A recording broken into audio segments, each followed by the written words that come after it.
Assalamualaikum warahmatullahi wabarakatuh.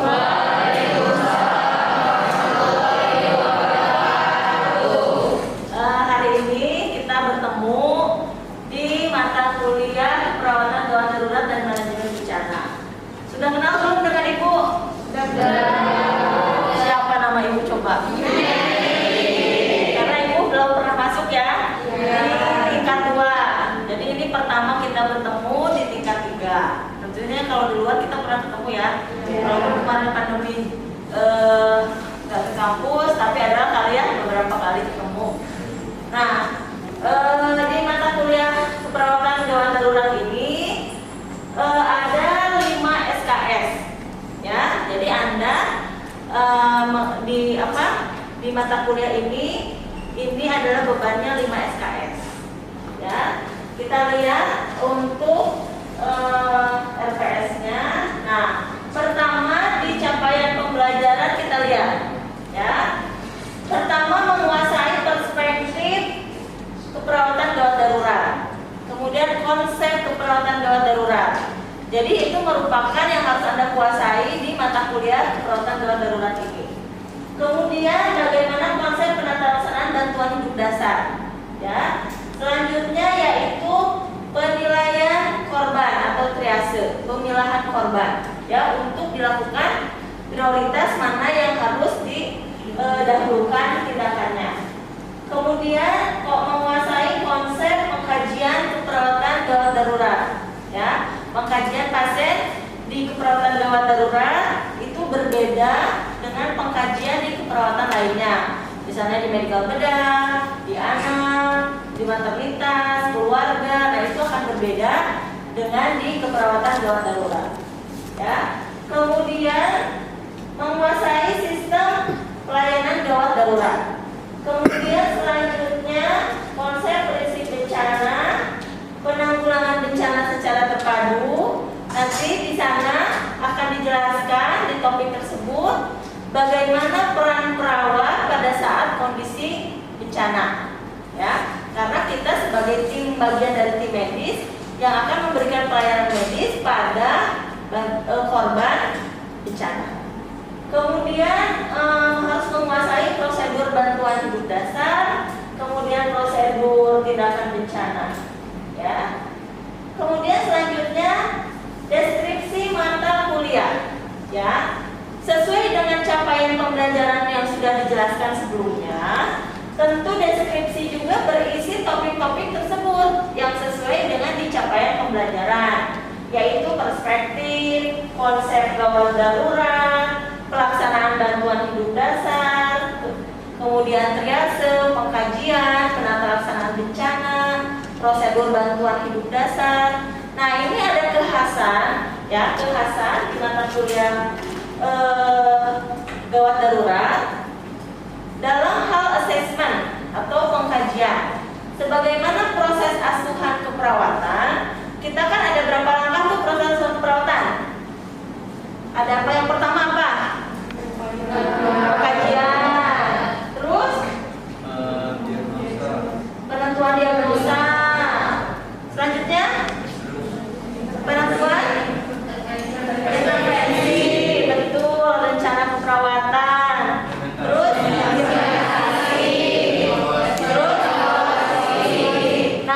dari proses keperawatan ini, kekhasan di mata kuliah keperawatan gawat darurat ini perbedaannya ada pada pengkajian. Jadi pengkajiannya itu ada primary survey, pengkajian primer, dan ada pengkajian sekunder. Dilanjutkan dengan memberikan tindakan keperawatan mandiri, dependen, dan kolaborasi untuk mengimplementasikan asuhan keperawatan gawat darurat. Nah, sebaran materi kuliah di setiap pertemuan. Nah, ini sebarannya memenuhi 16 minggu pertemuan.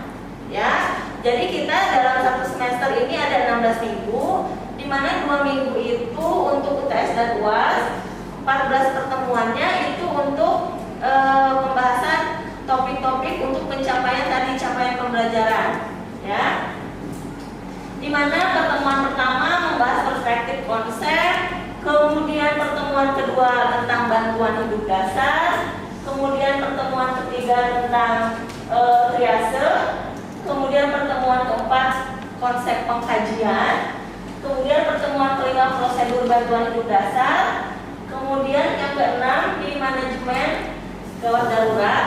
Jadi penata laksanaan ya, penata laksanaan di RW seperti apa, memberikan bantuannya, di breathing untuk pernapasan dan di sirkulasi. Kemudian dilanjutkan dengan pembahasan kasus-kasus gawat darurat. Ini pertemuannya ada 4 pertemuan. Di pertemuan 7, 8, 11 dan 14. Nah, di pertemuan ini kasus tentu sudah dibahas oleh mahasiswa. Di RPS nanti lebih jelas bisa Anda lihat ya tugas-tugasnya dan juga bagaimana pembentuk makalah yang harus dibuat, dipresentasikan. Nanti kasus ini kita diskusikan bersama ya selama 4 minggu. Kemudian UTS, kemudian selanjutnya pembahasan tentang bencana, mulai dari prinsip bencana dan kejadian luar biasa, kemudian prosedur bantuan hidup dasar, kemudian sistem pelayanan gawat darurat, dan yang terakhir adalah UAS. Ya, ujian. Kemudian strategi pembelajaran, mulai dari tatap muka, ya, ceramah tatap muka. Kemudian nanti kita akan mengadakan praktikum laboratorium. Kemudian ada tugas yang tadi pembuatan makalah, presentasi. Kemudian ada kuis juga, ya, ada ujian lisan, gitu ya. Kemudian diakhiri dengan kita praktek ke rumah sakit, ya, praktek klinik. Praktek klinik ini kan dua SKS. Tadi kan sebarannya 5 ya, 2 teori, 1 di laboratorium dan 2 di praktek klinik. Itu kisaran waktunya 2 minggu. Disebar nanti di 3 rumah sakit. Ada rumah sakit Derajat Prawira Negara di Serang, kemudian rumah sakit Banten, kemudian rumah sakit Haji Darmo di Rangkas. Kemudian tim dosen ada Ibu Nelly, kemudian nanti dengan Bu Ella. Jadi tim di KGD ini ada 2 orang, Bu Nelly dan Bu Ella. Ya, pertemuannya bisa dilihat. Pertemuan 1 sampai 7 Ibu, kemudian UTS, kemudian Bu Ella. Ya, dilanjutkan sampai minggu ke-14. Untuk penilaian, nah ini bila Anda ingin bargaining itu ya, nego dengan Ibu, coba kita bicarakan. Nah, ini untuk tugas 10%, ya. Kemudian praktek laboratorium 20%, praktek klinik 20%, UTS 25%, UAS 25%. Ada yang ini mau bargaining? Aku mana yang poin mau ditinggikan atau mau diturunkan? Sudah cocok belum ini? Ya, karena ini untuk kognitif di UTS UAS itu 25 berarti jadi 50 ya, praktek. Nah, karena nanti ujian di laboratorium kita dengan menggunakan OSCE ya, ujiannya OSCE. Kemudian di lapangan nanti ujiannya kasus. Jadi Anda ujian langsung kasus ke pasien dengan pengujinya dari pendidikan, Ibu dan Bu Ella, salah satu nanti, dan disertai dengan penguji dari lapangan. Nah, biasanya kan kalau di KKMB misalnya kan sebelumnya udah dipersiapkan ya. Anda besok ujian kasus TBC misalnya gitu kan. Nah, kalau di KGD nggak bisa kita skenariokan begitu karena pasiennya belum tentu datang. Jadi ada pasien apa, misalnya ada pasien baru, lakukan pengkajian sesuai yang sudah kita pelajari, kemudian diagnosa apa, tindakan apa. Nanti setelah tindakan selesai, tindakannya mulai dari yang mandiri, kolaboratif, nanti akan didampingi tentunya ya oleh Ibu dan pembimbing klinik, karena Anda belum punya kewenangan untuk melakukan tindakan invasif. Jadi harus dibimbing ya, harus didampingi, diobservasi. Nah, kemudian setelah itu baru nanti selesai ujian. Itu ya. Jadi berbeda kasusnya. Makanya kita kan 4 minggu nih membahas studi kasus kan. Nah, itu kan kasusnya banyak sekali. Ada 16 kasus. Sampai sini ada yang mau ditanyakan? Silakan. Cukup? Oke.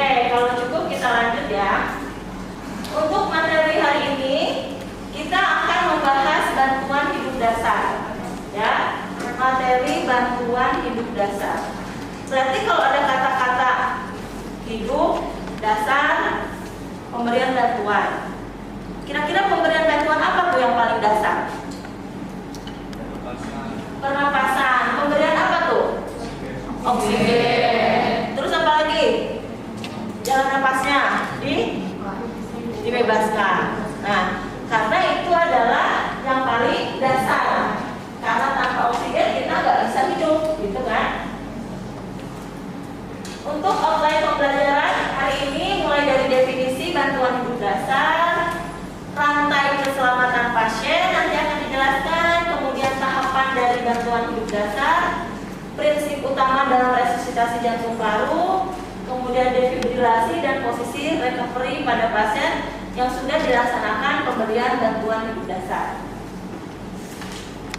Nah, bantuan hidup dasar itu adalah usaha, ya, usaha memberikan bantuan tanpa memakai obat-obatan, tanpa memakai cairan intravena, ataupun tanpa alat kejut jantung atau defibrilator. Itu dikatakan yaitu bantuan hidup dasar. Nah, kenapa harus diberikan bantuan hidup dasar ini? Karena pada pasien atau pada orang yang mengalami henti napas, napasnya berhenti gitu ya, kemudian juga jantungnya berhenti memompa, jadi henti napas, henti jantung. Nah, itu akan terjadi suplai aliran sirkulasi ke otak itu menjadi tidak ada. Akibatnya bagaimana? Akibatnya berarti otak tidak bisa memberikan perintah untuk bernapas. Kalau kamu bernapas itu nggak ada, karena di medula oblongatanya terjadi kerusakan. Karena suplai oksigen tadi yang lewat darah nggak ada, karena jantungnya berhenti. Nah, jadi kalau ada pasien henti napas dan henti jantung, itu wajib dilakukan pemberian bantuan hidup dasar. Ya. Karena akan terjadi kematian sel bila tidak ada oksigen. Kemudian jaringan vital yang akan rusak paling dulu adalah otak. Jadi 4 menit ini waktu krusial untuk memberikan pertolongan. Golden time-nya, waktu yang sangat penting. Karena dalam 6-8 menit itu bisa berhenti pernapasan dan jantung selamanya. Nah, jadi ingat, pada saat kita memberikan bantuan hidup dasar, berarti ketika orang tersebut mengalami henti napas dan henti jantungnya, kita tahu, gitu ya. Jadi kalau udah tiba-tiba orang tergeletak, nah kita kan nggak tahu itu kapan. Nah, jadi nggak usah dilaksanakan pemberian bantuan hidup dasar. Kecuali misalnya Anda lagi papasan nih, plek jantung. Nah, terus nanti dipanggil-panggil nggak ada respon, jantung berhenti, nadi nggak ada, napas nggak ada, berarti langsung dilakukan pemberian bantuan hidup dasar. Nah, jadi ingat ya, karena tadi waktunya 4 menit, waktu krusial penting, kemudian 6-8 menit akan terjadi kematian. Jadi selebih dari itu, kalau misalnya sudah tergeletak, itu tidak usah dilakukan pemberian bantuan hidup dasar. Nah, tadi kan di outline berikutnya ada yang disebut dengan rantai keselamatan. Apakah rantai keselamatan itu? Ya, jadi rantai keselamatan ini adalah suatu sistem, ya, sistem langkah-langkah dalam upaya bagaimana sih menyelamatkan pasien. Nah, ini ada 2, ya. Rantai keselamatan pasien ini ada yang di luar rumah sakit, ada yang di dalam rumah sakit. Nah, yang pertama di luar rumah sakit. Yang pertama apa? Pengenalan dan mengaktifkan sistem tanggap darurat. Berarti di sini screening. Bagaimana yaitu tadi kita menemukan korban, ya. Kemudian ketika ada korban dilakukan CPR atau bantuan hidup dasar. Nah, yang pertama pengenalan atau screening pada saat kita menemukan korban, ya. Kemudian kita melakukan CPR.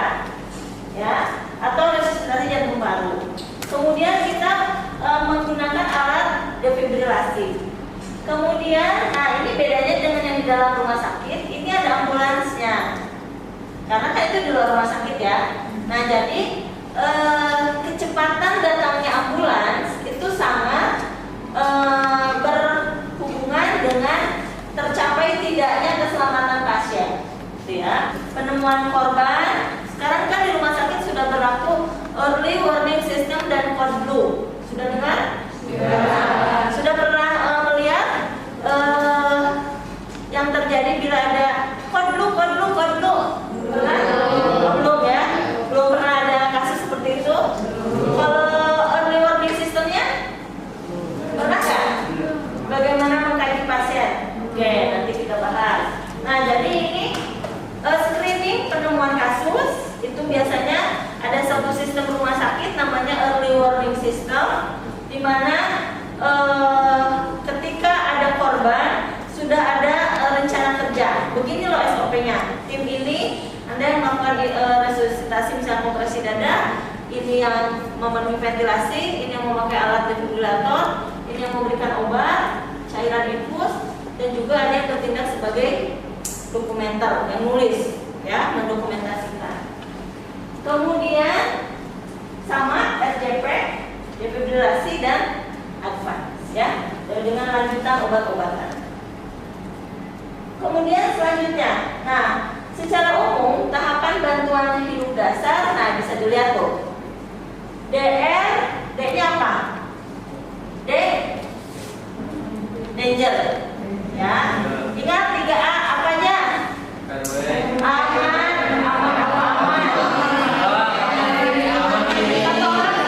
Satu orang. Aman diri, aman lingkungan, aman pasien. Nah, itu ya. Kemudian aman lingkungan. Apa aman lingkungan? Ada di tengah jalan, keramaian, tabrak ya, benar dipinggirin. Danger, kemudian cek respon pasien, R-nya Pak, gitu ya, respon. Kemudian call for help, minta tolong, harus jelas. Kemudian baru CAB, mulai dari sirkulasi dengan kompresi jantung, airway dan breathing. Kita lihat satu persatu. Periksa keamanan, penolong, lingkungan, korban, orang-orang sekitar. Jadi jangan sampai menjadi korban. Kemudian langkah yang kedua, periksa kesadaran. Pastikan korban tidak sadar. Ya, Pak, apakah Anda baik-baik aja? Pak, namanya siapa? Pokoknya cek respon ya. Jika ada respon, jangan ubah posisi korban. Kenapa jangan diubah? Yang sudah kita bahas apa yo? Khawatir terjadi cedera servikal, ya, leher. Karena di sini banyak persyaratan, ya. Jika tidak ada respon, berarti pasien tidak sadar. Dipanggil diem aja gitu, Pak, nggak ada respon, berarti pasien tidak sadar. Kita masuk ke langkah berikutnya. Panggil bantuan, telepon ambulan, bantuan hidup dasar. Karena ini dasar, kalau kita tidak meminta bantuan dan misalnya pasien sudah stabil, mau kita apakan? Nah, jadi kita memberikan bantuan itu sambil menunggu bantuan ambulans datang. Ya, jadi harus segera pasien sampai ke rumah sakit dievakuasi. Makanya jangan lupa, nanti ini di uji kompetensi juga ada, ya, biasanya kasusnya seperti itu. Langkah berikutnya apa? Nah, kita memikirkannya, kenapa sih harus bantu bantuan dulu ya? Habis cek respon, oh iya, ini kan bantuan kita tuh hanya bersifat sementara. Harus sampai pasien mendapatkan bantuan sebenarnya, yaitu di rumah sakit, gitu ya. Jadi habis tadi danger ya, 3 aman, kemudian cek respon, habis cek respon terus, bila tidak sadar, minta. Jadi jangan keliru sama langsung Anda menilai nadi ya, karena itu dulu alasannya, itu alasan kuatnya. Karena bantuan hidup dasar ini bersifat sementara. Nah, ini kita harus tahu dulu secara anatomi. Oh, jantung itu di situ, ya, di kosta 4, 5, 6. Oh, ya, ke arah kiri. Jadi ketika kita akan memijat, tentu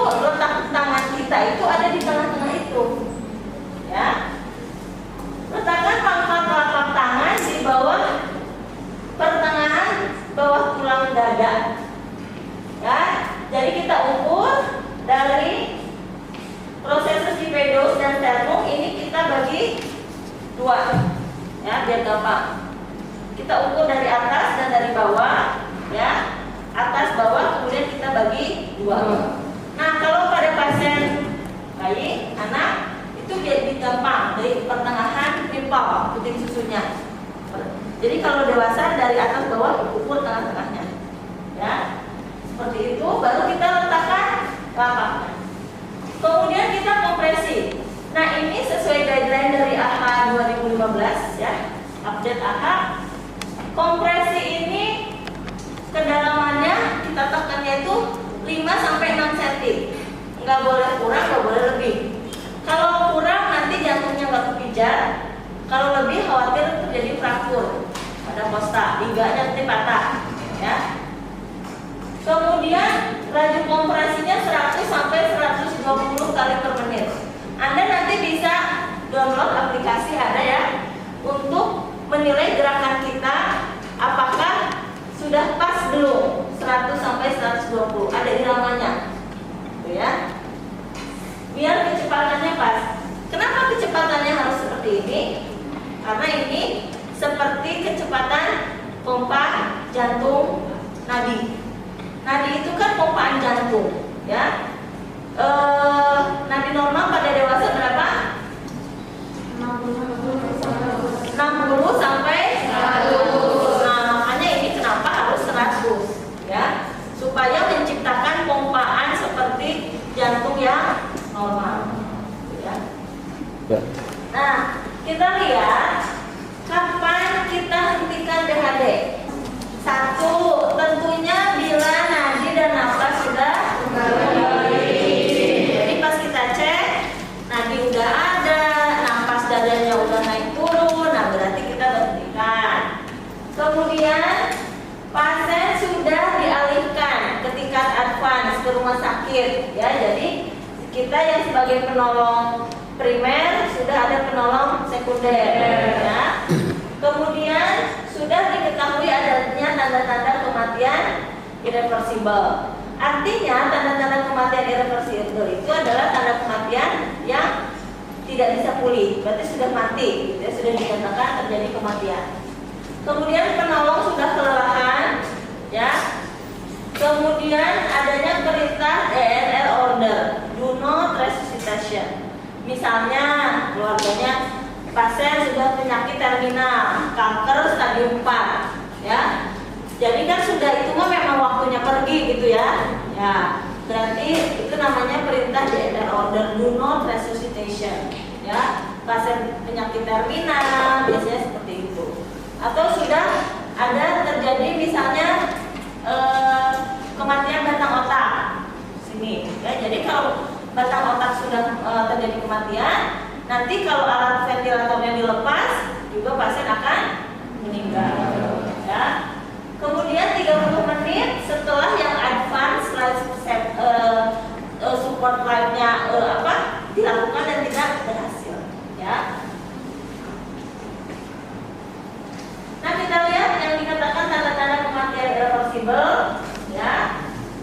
Adanya kaku mayat, lebam mayat, dekapitasi, pembusukan, ya. Ada lebam, dekapitasi itu organ-organ pada lepas gitu ya, sudah mulai pada lepas tangan gitu ya, sudah. Kemudian ada tanda-tanda pembusukan. Ya berarti ini sudah ada tanda-tanda kematian irreversible, kaku mayat, nah berarti sudah dihentikan, ya, dihentikan, ya. Jika korban sudah mulai bernapas normal, kita lakukan posisi recovery dalam rangka membebaskan jalan napas jangan sampai ketekuk. Tapi ini berlaku untuk di luar rumah sakit saja.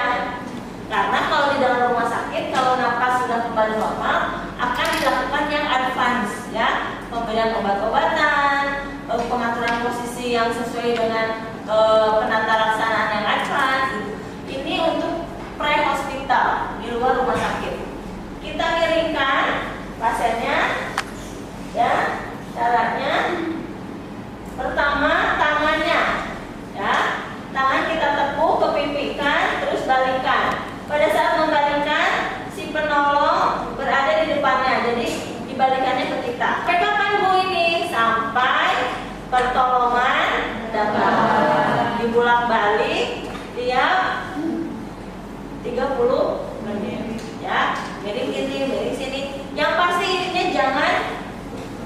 baku. Karena ini untuk membebaskan jalan nafas. Sebagai kesimpulan, bantuan hidup dasar ini bisa dilakukan oleh tenaga kesehatan dan awam sesuai dengan kompetensinya. Tetapi kalau yang awam itu hanya kompresi saja. Sampai kapan? Sampai bantuan. Nah, kalau kita untuk tenaga medis, kompresi dan ventilasi. Kompresi dan pemberian napas buatan melalui pemberian oksigen melalui ABG, ya. Bag valve mask, masker, ya. Kemudian pemberian bantuan hidup dasar adalah bagian dari rantai keselamatan pasien, ya. Karena kita utamanya terhadap pelayanan ke pasien itu adalah untuk keselamatan, ya. Kemudian pelaksanaan BHD ini ditetapkan sesuai dengan guideline. Nah, guideline ini biasanya diperbaharui oleh American Heart Association, ya, oleh AHA, American Heart Association. Jadi ada organisasinya. Nah, misalnya nih di 2010 itu ABC katanya ventilasi dulu. 2015 ternyata hasil penelitian lebih cepat kalau sirkulasi dulu karena supaya darah dari jantung segera ke otak. Makanya algoritmanya dirubah jadi CAB, kompresi dulu, airway baru ventilasi, ya. Baru breathingnya kasih oksigen. Nah, dulu kebalik. Nah, kita selalu mengikuti update guideline dari AHA. Sementara ini masih guideline terbarunya, belum ada guideline yang 2020 belum ada, ya. Kemudian untuk meningkatkan optimalisasi, nah harus ada alat AED. Ini harusnya di setiap ruang publik, di bandara, di hotel, di pasar, nah ini harusnya ada. Jadi kapanpun ada yang membutuhkan bisa ditambahkan dengan penggunaan AED, ya. Kemudian posisi